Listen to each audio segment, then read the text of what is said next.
Olá, queridos amigos, queridas amigas. Como é bom, né, nós separarmos um momento para nós estudarmos a palavra de Deus através da lição da escola sabatina, para obtermos conhecimento, entendimento e sabedoria. Que todos tenham realmente um dia prazeroso e deleitoso ao lado do Criador do Universo. Vamos à lição? E hoje, sábado 19 de outubro, inicia-se uma nova lição, que é a lição de número 4, que ela tem como título Testemunhas de Jesus como o Messias, que é esta lição aqui, meus amigos.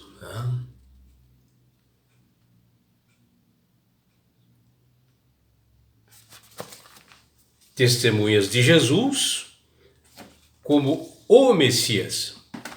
E nós entendemos que Deus nos alcançou não só pelo livramento, né, da condenação eterna e também de nos darmos a oportunidade de nós estarmos na glória celestial, mas também para que nós possamos cumprir o propósito que Ele tem para cada um de nós aqui na terra, para nós sermos suas testemunhas através de nossa fé, através mostrando o que Jesus fez na nossa vida, para que outras pessoas também aceitem a Jesus como Salvador e Senhor de suas vidas, mostrando que Deus, através do seu poder, ele tem realmente a oportunidade de transformar pessoas também, quer sejam o que forem, os pecados que tiverem, Deus tem o poder de transformar. E Ele colocou-se um alvo para cada um de nós sermos testemunhas do seu amor, mostrar realmente o verdadeiro caráter de Deus. E sem dúvida, né, Jesus deu às pessoas as evidências bíblicas, né, quando Ele esteve entre nós, e bastante poderosas, quando Ele fez assim, vários curas, milagres, mostrando sinais do seu poder, dele sendo realmente Deus, que confirmaram, né, as reivindicações que ele fazia sobre si mesmo, né? Inclusive, ele diz algo importante para nós, que está lá em João capítulo 6, versículo 47, que ele diz: em verdade lhes digo, quem crê em mim tem a vida eterna. Né? Essa é a promessa de Jesus para todos nós, para todos aqueles que aceitarem, né? Quiserem ser realmente testemunhas realmente do Salvador Jesus.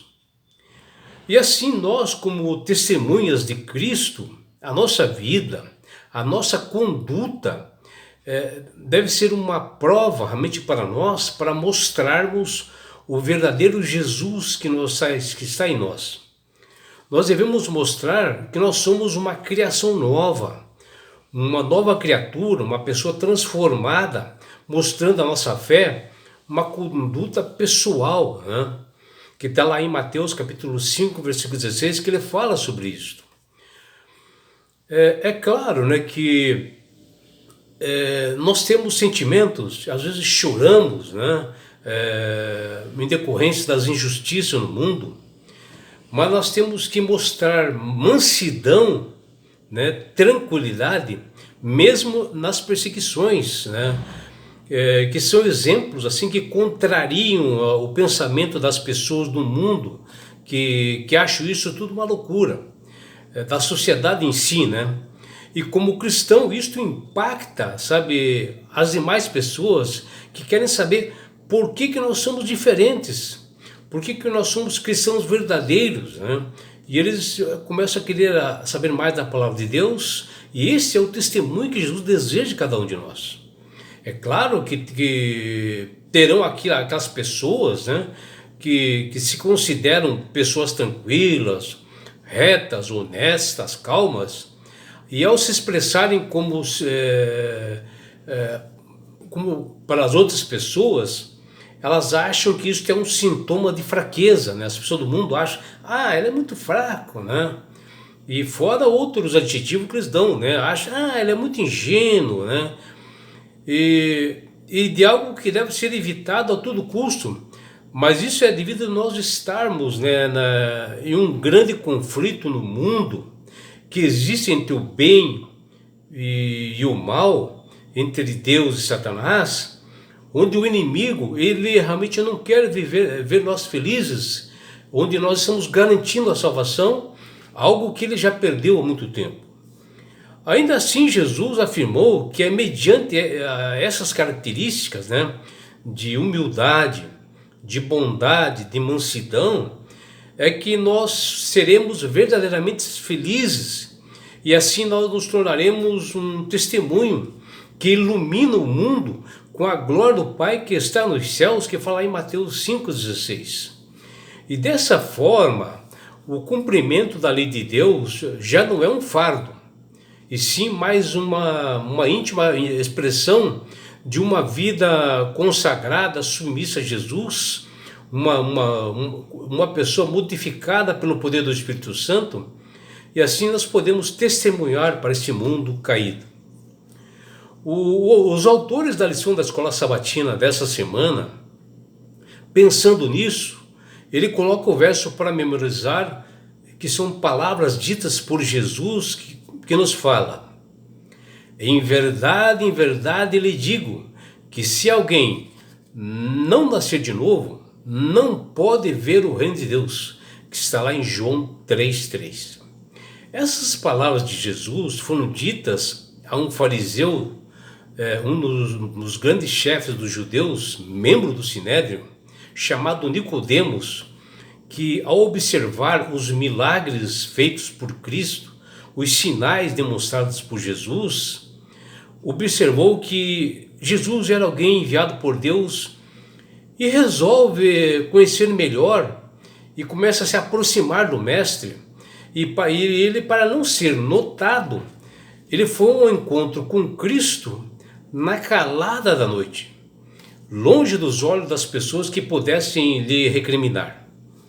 Nicodemos, ele precisava falar pessoalmente com Jesus, e o que ele não esperava era que aquele encontro à noite mudaria sua vida e nasceria de novo como um sol e seria uma grande testemunha desse zeloso observador da lei e profundo conhecedor das Escrituras, que passou realmente a abraçar a Jesus como Salvador e Senhor de sua vida.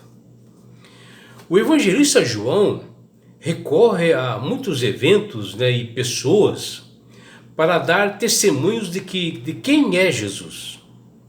A transformação que fez pessoas como Nicodemos, Zaqueu e tantos outros, e também os discípulos, né, que foram pessoas rudes, pessoas comuns, alguns sem educação formal, outros eram judeus, outros eram gentios, alguns eram ricos, outros eram pobres, eram homens e mulheres de todas as classes sociais. E todas essas pessoas foram alcançadas pelo poder de Jesus e foram testemunhas de Cristo. João narra em seus evangelhos, até mesmo para o testemunho do próprio Pai e para as Sagradas Escrituras, que todas essas pessoas dão evidências da identidade de Cristo, né? O seu poder transformador. Testemunhar não é pregar, nem tampouco é evangelizar.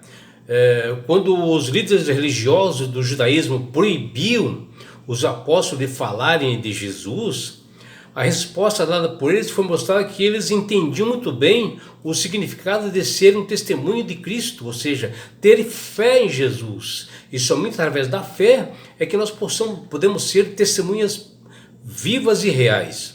Veja o que diz Atos 4:20. Pois não podemos deixar de falar das coisas que vimos e ouvimos. Para os discípulos testemunhar de Cristo, era contar tudo o que eles viram realmente através do seu mestre, o que ele fez e o que ele fez também nas suas vidas. Presenciaram e ouviram seu mestre.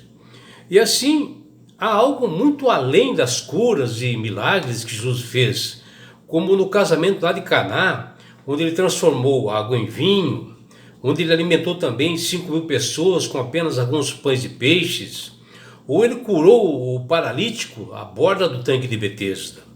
Jesus é a fonte da verdade que iluminou o mundo com a sua luz da verdade.